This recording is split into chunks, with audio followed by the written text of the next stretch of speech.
This tiny island nation is smaller than New York City, but it's the wealthiest country in Asia and one of the richest in the world. Its GDP per capita itself has surpassed the likes of the UK, the US, France, and other developed countries. Over 6 decades, Singapore has transformed itself from a colonial trading port to a buzzing financial center that's envied the world over, and it's held up as an example for any country seeking to grow a robust high-tech economy. Its wealth is the product of decades of planning by a party that's been in power since independence. So what's Singapore's formula for success? And as its leadership changes for the first time in 20 years, can it continue to prosper? When Singapore became independent in 1965, the first Prime Minister, Lee Kuan Yew, and other founding leaders recognized it had an economic problem. It had no natural resources. So if they wanted to develop an export-led economy and attract foreign capital, they would need to build up the country's manufacturing industry. Its location gave it an edge. It has access to the Strait of Malacca, to the Indian Ocean, to the South China Sea, which makes it a pivotal shipping hub. So it did this initially by transforming Singapore into a manufacturing base with a focus on labor-intensive industry at first to wipe out the high unemployment, but Lee only ever intended manufacturing as a stepping stone to a more developed economy. He laid the fundamentals, which is a solid financial and legal system, stable and largely clean government, making sure that the public transport system is efficient, has world-class healthcare infrastructure.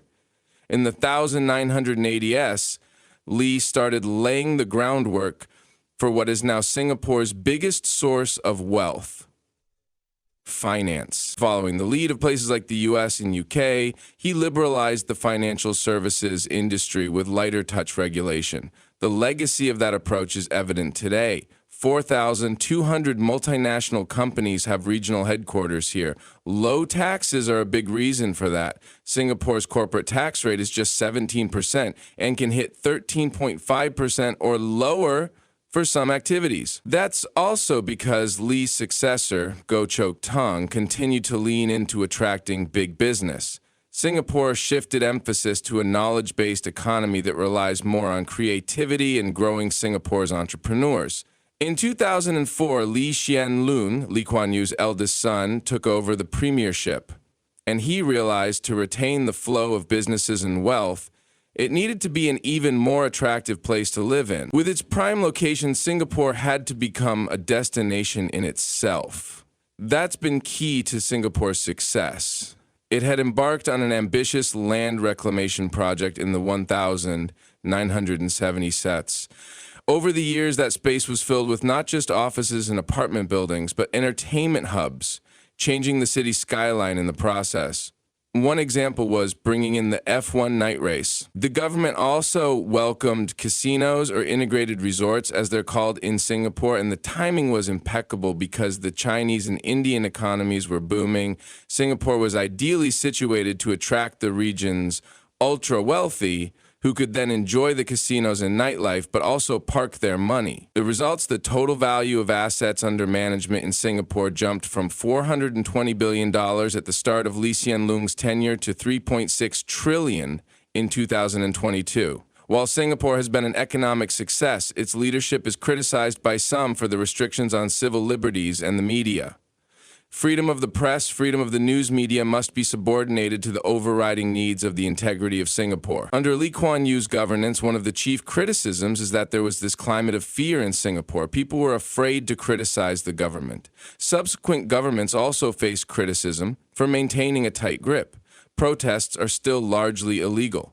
The government is definitely cognizant that its population is changing. It is much more diverse. It is much more vocal. At the same time, Singapore needs to stay competitive as other countries learn from its model of growth.